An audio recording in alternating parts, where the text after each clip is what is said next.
खान ज़मान पठान ऐं राजोॾारी ॻोठ जूं सवें शागिर्दियाणियूं तालीम वठनि पियूं, पर हिन महिल बिल्डिंग बि तबाह थी वई आहे, चौदीवारी किरी पई आहे।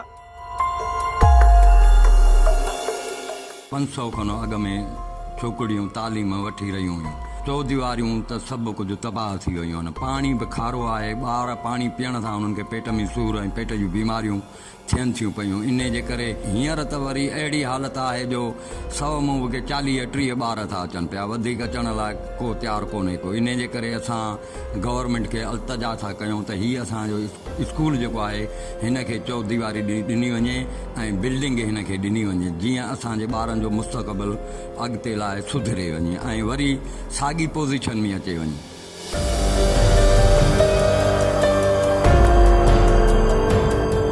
ही असांजी जेकी लाखा रोड जे गर्ल्स स्कूल बिल्डिंग आहे उहा मुकमल तौरु तबाह थी वई आहे। न चौदीवारी आहे, न पाणी मिठो आहे, सॼो खारो पाणी आहे।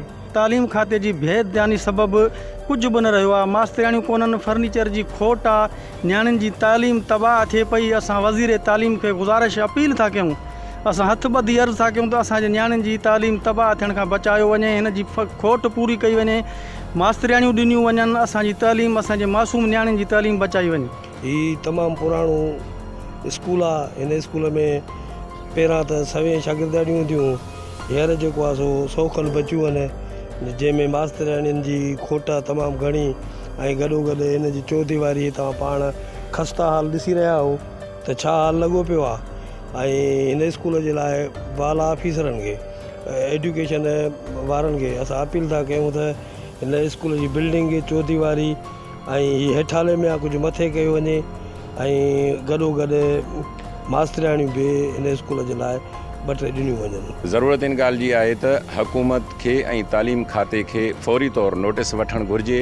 हिन स्कूल जी जेका ज़बून हाल बिल्डिंग आहे, 4 दीवारी आहे, वाशरूम तबाह लॻा पिया आहिनि, इन्हनि जी नई सिर अदावत कई वञे ऐं स्कूल में फर्नीचर तौरु मास्तरियाणियुनि जी खोट खे पूरो करे ग़रीबनि जूं जेके हिते नियाणियूं पढ़नि थियूं उन्हनि जी तालीम खे बचायो वञे। कैमरामैन रिज़वान अली सां गॾु ग़ुलाम मोहम्मद ज़रगर, पंहिंजी अख़बार लाखा रोड।